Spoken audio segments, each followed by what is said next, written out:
September 20th, 2017, a Category 4 hurricane named Maria makes landfall on the eastern coast of Puerto Rico shortly after 6 in the morning local time. El piso del segundo piso ya está casi a punto de subir. Estamos atrapados. Hurricane Maria is officially the most deadly U.S. natural disaster in the last century. There's a high rise about 100 yards behind me, and it's continually tearing pieces of the building away, and they're flying through the air like projectiles. Sustained winds at 155 miles per hour, the strongest storm to hit the island in nearly 90 years. By that night, the entire island has gone dark. 150-mile-an-hour winds ripping buildings apart, knocking out power everywhere. All of the electricity is out tonight. The official death toll released by the government of Puerto Rico in the days that follow is 64. But there is a part of this story that remains hidden. The actual death toll.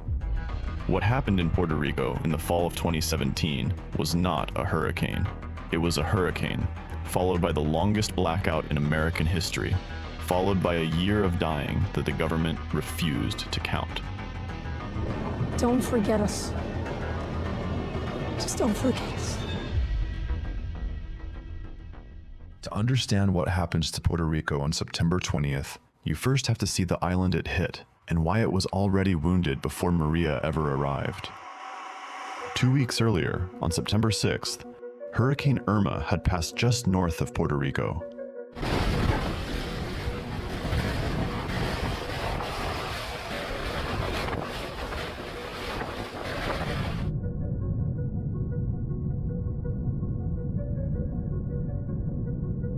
Irma was a Category 5. It did not make landfall, but it grazed the island close enough to knock out power to more than 1 million people, kill at least 3, and leave the electrical grid hanging by a thread. Repair crews had been working around the clock for 14 days when the next storm appeared on the forecast. 55% of the island is still in the dark. Her concern was getting electricity back. We did not get much damage in Puerto Rico. I think it will be back sooner rather than later. I mean, I hope. I have no power at home either. The reason a storm could shut down a modern American territory for almost a year is in what was holding the lights on. Puerto Rico's electrical grid was decades old. Most of its transmission lines were strung through mountainous interior terrain on wooden poles, many of them dating back to the 1960s. The Puerto Rico Electric Power Authority, the public utility responsible for the grid, had been bankrupt for 3 months when Maria formed. Maintenance had been deferred for years. Backup systems were thin. Generator fuel supplies were limited. And Irma had just spent 2 weeks chewing on the margin. 3.5 million American citizens lived on this island. Most of them had been told the worst of the season was already behind them. They were dangerously wrong. On September 16th, a tropical depression formed in the central Atlantic. Within 48 hours, it had a name. Within 72 hours, it was a hurricane, and it was heading directly at Puerto Rico. Hasn't even begun to recover from Hurricane Irma, is now under another hurricane warning tonight. It's horrible over there. There is not a leaf. Every tree is bent. Buildings, houses, businesses, everything is devastated. You know, we have paradise, but this is what we have to go through. Been there before, done it before, and we do it again. As you ride around the island, we found a lot of people who said, listen, I stayed for Irma, I'm going to stay again for Maria. But we have come across groups of people who said, there's no way I'm riding out another storm. Maria forms east of the Lesser Antilles and moves northwest. On September 18th, in less than 24 hours, it goes through one of the most rapid intensifications ever recorded in the Atlantic Basin. Winds climb from 85 miles per hour to 160 miles per hour. The central pressure plunges. By the morning of September 19th, Maria is a Category 5. It plows into the island of Dominica that night.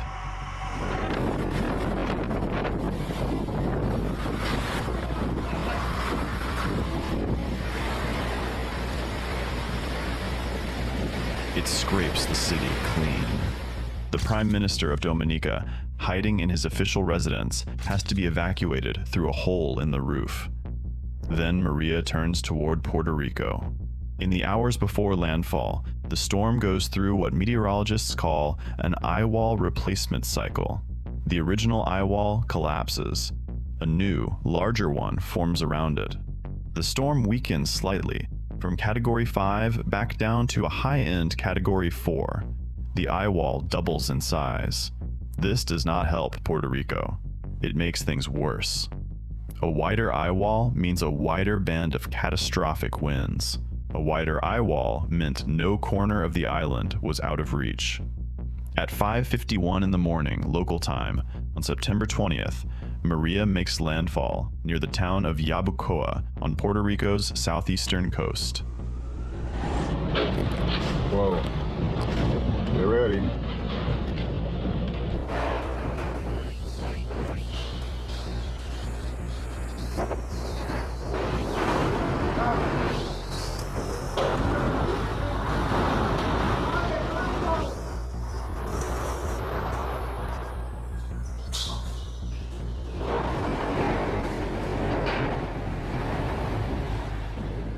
Winds at 155 miles per hour. Central pressure at 927 millibars. The strongest landfall on Puerto Rico since the San Felipe II hurricane of 1928. In the town of Yabucoa, in a neighborhood called Playa El Negro, a man named Carlos Bonilla Rodriguez is sheltering at a neighbor's house. He watches through the window as the wind reaches his own home a few yards away. He sees the roof lift, peel back, and disappear into the storm. He is one of the lucky ones. He is sheltering somewhere with walls. The storm pushes northwest across the island. Yabucoa to Caguas, Caguas to the Central Mountains, the Central Mountains to the northern coast. For more than 5 hours, every part of Puerto Rico is inside Maria. Every single one of the island's 78 municipalities is struck. There is no part of the island that is spared.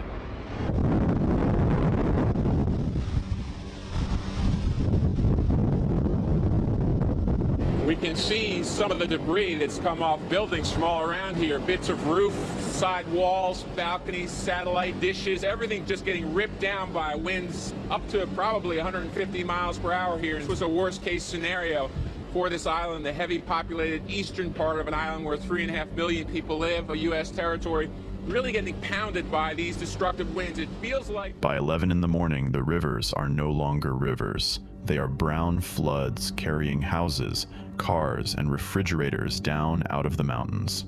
By 2 in the afternoon, the eye exits Puerto Rico's northwest coast.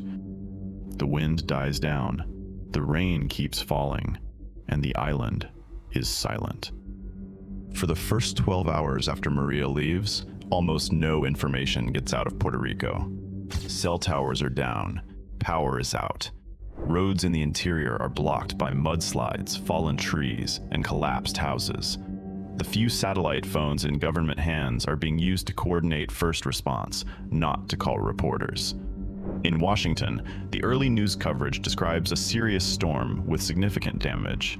The full picture is still hours away. Not a single car in sight. We're the only ones out here.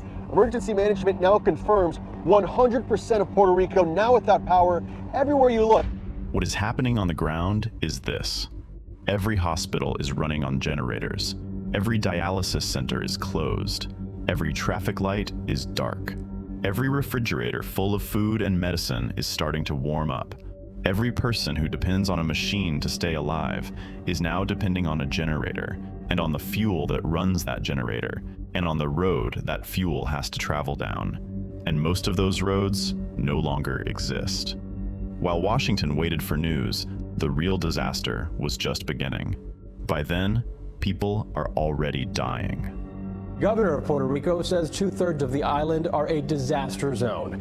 Many residents there short on food, their homes flooded, and they're desperate to find loved ones. CBS News correspondent. The first wave of deaths comes from the storm itself. People crushed under collapsed homes. People swept away by flash floods.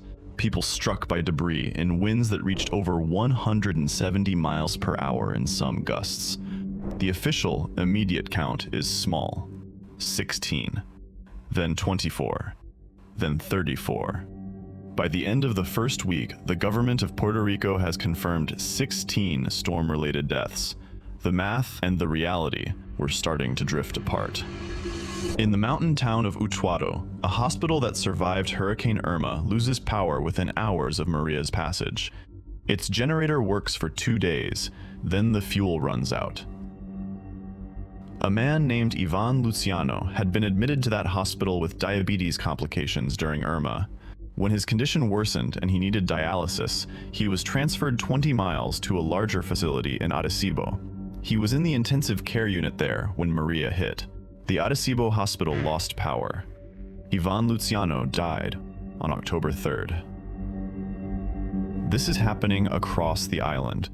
By federal estimates, only 11 of Puerto Rico's 69 hospitals had electricity or generator fuel 1 full week after the storm. Refrigerated medications spoiled. Oxygen concentrators stopped working. Operating rooms could not be sterilized. But the storm itself is not finished even after it passes. In a coastal town, while the eye wall is still raking the island, a United States Coast Guard petty officer named Osiris Torres is sheltering with his family. He is an aviation maintenance technician. He has been stationed in Puerto Rico for years. The storm is at its peak. The wind is unsurvivable. The rain is horizontal. He hears something through the wall. It is his next-door neighbor calling for help. The neighbor's elderly mother is trapped. There is no one else. Osiris Torres opens his door, steps out into a Category 4 hurricane, and walks to his neighbor's house. He gets the mother out. He brings her back. They ride out the rest of the storm together. He does not file an after-action report. He does not call it a rescue. He goes back to his job at the air station the next morning. The story only surfaces in a Coast Guard internal lessons learned document months later. This was the reality of the recovery. Help wasn't coming from the government. It came from neighbors. In the town of Aguadilla on Puerto Rico's western coast, a couple named Zaira Arvelo Alicea and her husband Juan Carlos are at home when the storm hits. The water comes faster than they expect. It comes through the doors. It comes up to their waists. They climb onto a mattress. The water keeps rising. They float. For 16 hours, they float on a patched air mattress while their house collapses around them. When the storm finally ends, they are rescued by neighbors. They walk for miles to a family member's home in the next town over, soaked, cut, exhausted, but alive. In San Juan, in the historic neighborhood of La Perla, a community organizer rallies her neighbors before the federal government arrives. They feed each other. They clean the streets themselves. They distribute supplies that they pool from what little is left in their own homes. The federal aid that does arrive is delayed, undersized, and unevenly distributed. People who watch from the back of the room remember thinking that no one was coming for them. En verdad nosotros tenemos ayuda. La ayuda de nosotros es nosotros mismos, nosotros fuimos que limpiamos aquí, pero vamos adelante, nosotros no vamos para atrás, nosotros somos boricuas y somos de aquí de la perla y nosotros esto es de nosotros y esto nosotros lo vamos a defender. Bueno, a la pagué como quiera, lo vamos a defender.